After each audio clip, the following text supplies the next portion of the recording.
Pebbles Kid Stories. The Brahman and the Goat. One day, a Brahman was returning home from a neighboring village.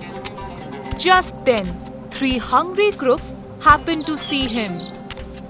How kind the villagers were! What a plump goat! Wow!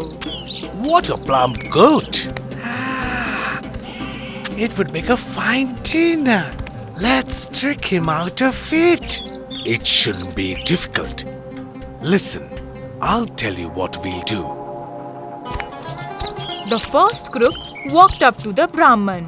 Oh, Brahman, how can you defile yourself by carrying a dog on your shoulder? You fool! Don't you know a goat from a dog? Now, keep your temper. You are welcome to carry the dog if you wish. Are my eyes playing tricks on me? No, to be sure it's a goat. The Brahman walked on a little farther when the second crook stopped him. Why, excuse me, sir. This dead calf may have been dear to you, but must you carry it on your shoulders? Have you forgotten that you are a Brahman? Are you blind? Can't you see that this is a live goat and not a dead calf? Please don't be angry, holy sir. I'm sorry, my mistake perhaps. What's the matter? Am I mad or are they? He walked ahead a few yards and then... Oh, Brahman, drop the donkey before anyone sees you. People will laugh. No, 3 of them cannot be wrong. Oh, it's not a goat. It was a goblin that kept changing its shape. Mean villagers, they played a trick on me. The Brahman did not utter a word. He pulled the goat off his shoulder, plugged it to the ground and ran away as fast as he could. The 3 crooks laughed at the Brahman.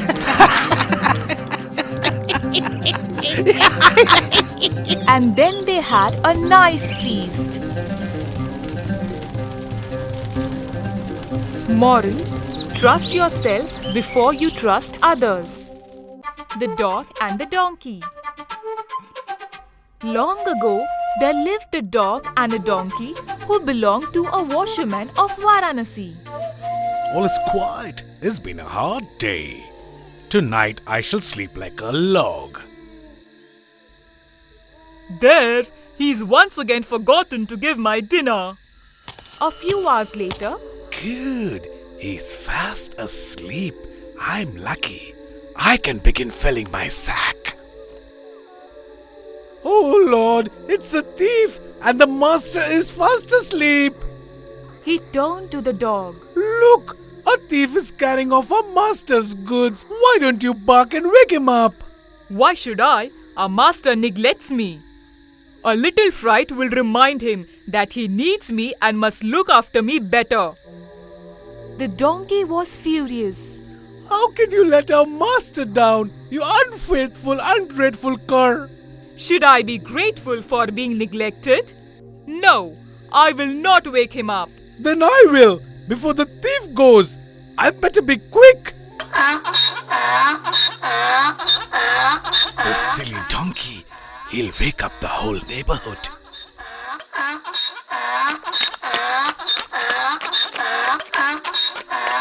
The thief ran away. The washerman woke up and went to the window. That stupid donkey has ruined my sleep. I'll teach him to pray at odd hours. Grabbing a cudgel, he rushed out into the yard. The washerman beat the donkey mercilessly. The dog shook his head in pity. Poor donkey! If only you had stuck to your duties instead of trying to perform mine. Would you have suffered this fate? Unfortunately for you, the thief has ran away and the master does not know why you brayed so loudly. Moral: do your own duty.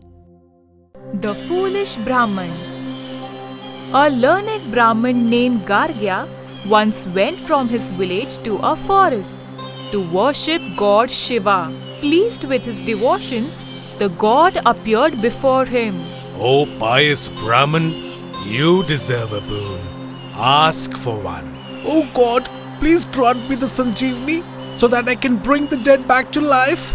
The god held out some green leaves. Whenever you want to bring the dead back to life, all you need to do is sprinkle the sap of these leaves on the corpse. The body thus raised will be stronger and more vigorous than before. Besides, these leaves will neither wither nor change. The Brahman was very happy as he walked back towards his village. With this, I shall sweep away the sorrow of death from my village. There will not be a single unhappy house there.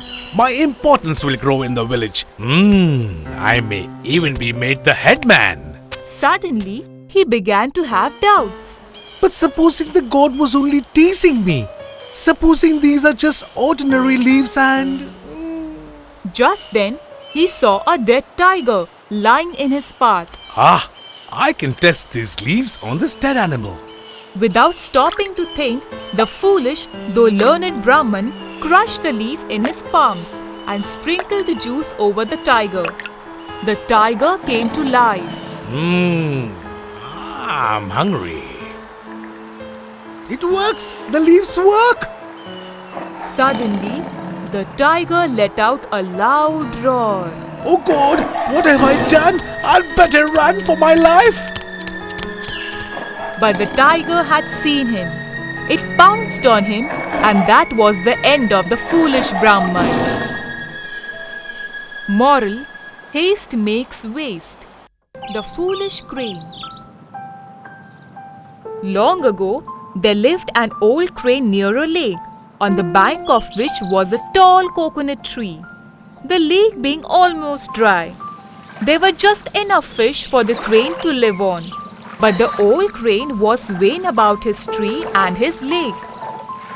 How I wish other cranes too would come and settle here and see how lucky I am.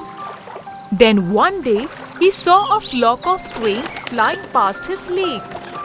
Stop! Stop! Please stop! The leader of the flock saw him. That old bird is calling out to us. Let's fly down and see what he wants. When they reached the bank, I'm so glad you heard me. Please be my guest. You can perch on the coconut tree and eat the fish in the lake. He is good but foolish. He wants to impress us. But at what cost? He will starve to death if we accept his invitation. So, on behalf of his flock, the wise leader declined the offer. We are pleased by your attention for us, but please permit us to go our way. Yes, our wise leader is right. We are so many of us. What you have is sufficient only for you. Please permit us to go elsewhere. If you don't accept my hospitality, I will give up my life. The wise leader had no choice but to accept. All right, we shall be your guests. Come then, let us go to my tree. So the cranes all went to the coconut tree. The old crane felt quite proud and strutted about in his vanity. Make yourselves comfortable, and when you are hungry, please eat the fish in my lake. There is enough fish for all of you. The flock of cranes took him at his word and began feasting on the fish. I bet I can eat more than you. I bet you can't. I've eaten 6 fish already. Can either of you bet at that? With all their betting, they soon finished all the fish in the lake. Oh dear! Not a single fish left! What shall I give them in the evening? What shall I eat when they are gone? The old crane began to repent on his folly, but it was too late. That evening, the leader of the flock came to him. There is nothing here for our evening meal. We are grateful to you for your hospitality, but we must leave now. I cannot let my flock starve.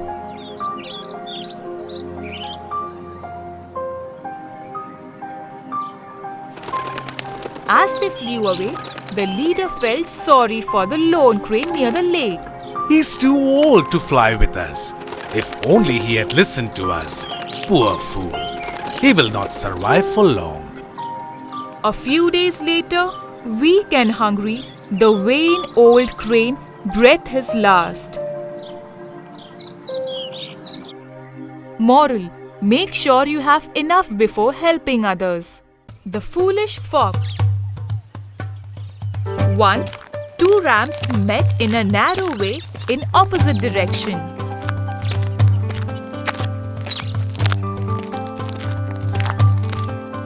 Both rams did not give way for the other to proceed further. Both started to fight to find their way. Blood started oozing out from their heads. A fox saw this from a distance. The fox was a foolish one.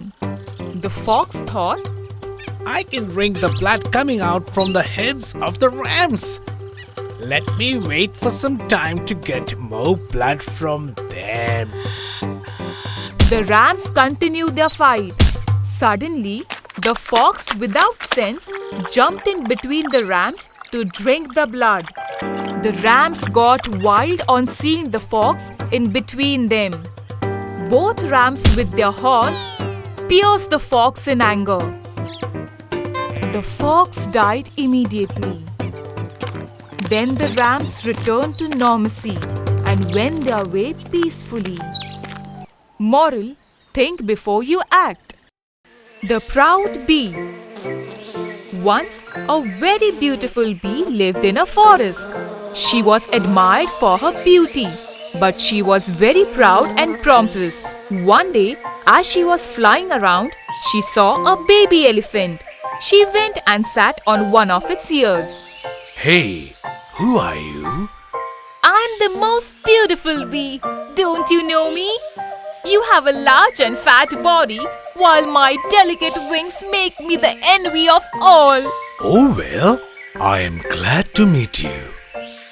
And where are you going? Oh, nowhere and everywhere. You see, with these beautiful wings, I can fly anywhere unlike you. But we are equal in one way, because you have a trunk while I have this proboscis. The humble elephant nodded. But my proboscis can suck nectar from the flowers, whereas your trunk can't. So that makes me one upon you. Just as the bee said this, a strong breeze started to blow. Soon it turned into a storm, and twigs, leaves, sand and debris flew all around. The tiny bee could not hold any longer. She was also blown away in the wind. Oh, somebody help me, please! Oh, please help! And as the elephant turned to help, he saw her disappearing with the flying debris. The baby elephant went on its way with his 4 legs, which carried his large fat body and his humble and simple heart. Moral: humble hearts are strong. The Tiger and the Traveller. The tiger was too old to hunt. One day, he was walking by a marshy pool when he saw a gold bangle. I may as well pick it up. It could be of some use. I've got the bait. Now I must wait for the catch. Just then, a traveller passed by the opposite bank. The tiger spotted him. Men are tasty and love gold. Hey, you there! Do you want this gold bangle? I have no use for it. A gold bangle? It's tempting. But no, I must not risk my life for it. I would love to have the bangle. But how can I trust a fierce beast like you? You have every reason to suspect me. I have been wicked in my time. But now, on the advice of a sannyasi, I am changed. So come across and take this. Come close, huh? When you smell me, you may forget the sannyasi's advice. I won't. Besides, I'm old. My claws are blunt, so do not fear. Come, wade across the pool and take this. The traveler's love of the gold overcame his natural fear for the tiger. He seems to be telling the truth. I will wade across and take it. But he had hardly taken a few steps. At that time, oh, it's a Maya! I'm stuck! Please help! So you are stuck in the mud, I see. Never mind. Wait there. I'll come and help you out. The tiger waded slowly up to the traveler and pounced on him. Oh no! What a fool I am! I let greed to overcome my reason.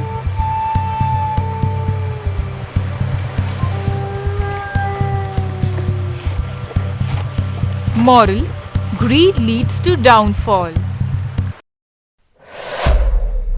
Pebbles Kid Stories.